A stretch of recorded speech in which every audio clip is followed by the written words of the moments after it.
Hi there, we're with Mr. Alan Whiteley, CEO of Cardiff City Football Club. Alan, welcome to BFM. Thank you very much. Just a quick few questions. You're involved in the football industry, but in the past as a legal professional as well. Had your career path taken a different route, what do you think you'd be doing today? Was there something else you wanted to pursue? If I'd been good enough, I'd love to be a professional footballer, but unfortunately that was never going to be the case. I've been involved with football. This opportunity is fantastic. I think for anybody who has an interest in sport, to be able to take the helm of your favourite football club is like a boy's own dream. So I'm quite happy with where I am. Good. Now, we'll take a hypothetical situation where you're hosting a dinner party for 5 and you have the luxury of inviting any of the great footballing legends, living or deceased, football players to managers. Who would you invite and why? Start with George Best, because I think he's iconic and probably one of the greatest footballers that lived. Never really saw a huge amount of him play, he was too young, but I think he would be an interesting dinner party guest. Probably Bill Shankly, because of his influence on the game. Manager of Liverpool. Manager of Liverpool, the iconic Liverpool team, and recognised as being one of the greats in the game. Possibly Alec Ferguson, Sir Alec Ferguson, again as one of the modern living greats of the game. Over and above that, what do I have? Assuming that there'd be plenty of food and drink, and it would be quite a lively discussion. Well, I think with Sir Alec there'd be plenty of red wine as well, which always helps the thing. But I think having 2 Scotsmen there, one from Liverpool, one from Manchester United, we're very interested. Yeah. George Best, because of his bon viveur and the fact how he lived life to the full, would make for an interesting discussion. Would there be anybody from continental Europe, for example? Johan Cruyff I always admired as a player, and possibly Pele as probably the iconic world figure. I would give a reasonable balance, I would have thought. I think there are plenty of stories there. I would hope so. You're CEO of Cardiff City Football Club.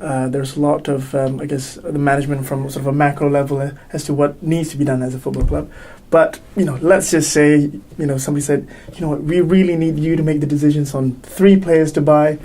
Sky's the limit. Who would you bring to Cardiff City? I'd want to sit down with the manager, because sure, absolutely. There'd be no point me buying players that he didn't want. Correct. I think if you were looking at that, then if the sky was the limit, then you go for Lionel Messi. Right. What would I go for in midfield? You'd probably look at the spine of the team. So you'd want a centre forward, a central midfield player, and possibly a central defender. So Lionel Messi for up front. Possibly one of the Barcelona midfielders, Xavi or Iniesta, and as a central defender, it's more of a difficult one. But essentially, you're looking at a totally different Cardiff City Football Club right now.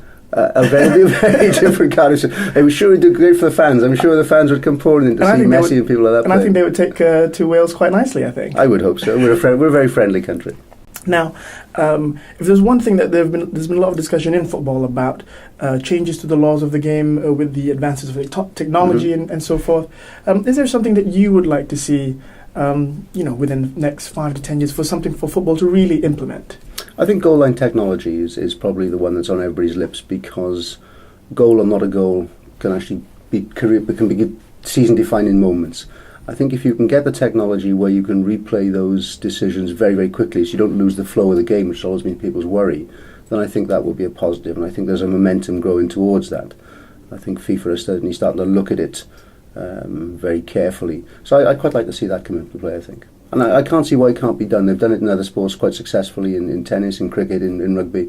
So there doesn't seem any reason in principle why you can't do it without slowing the game down too much. And just following up from that, do footballing people are unified in that standpoint, or is there sort of just a little bit of politicking between the authorities of the game and how it's supposed to be implemented? I'm not sure I don't think you'll ever get a complete consensus, but I certainly think there's a groundswell of opinion that most people in football, from managers to players, would quite like to see that being implemented.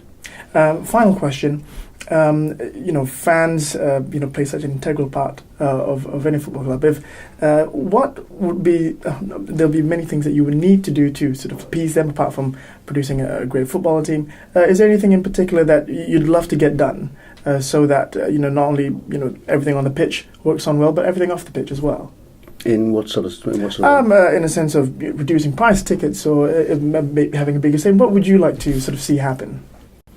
Reducing ticket prices is difficult because there's a balance between income and expenditure. So the less income you've got, obviously the less players you can afford and all the rest of it. So we need to be competitive. We need to make sure that fans have a good experience, and therefore it's a price they want to pay to come and see the club. I would love to see us having 50,000 crowds for every game. I would love to see us play in the bigger stadium, and I would love us to see us have that swell of opinion. If we could do that, that would be good. With that, Alan, thank you very much for being with us, and good luck to Cardiff City. Thank you very much.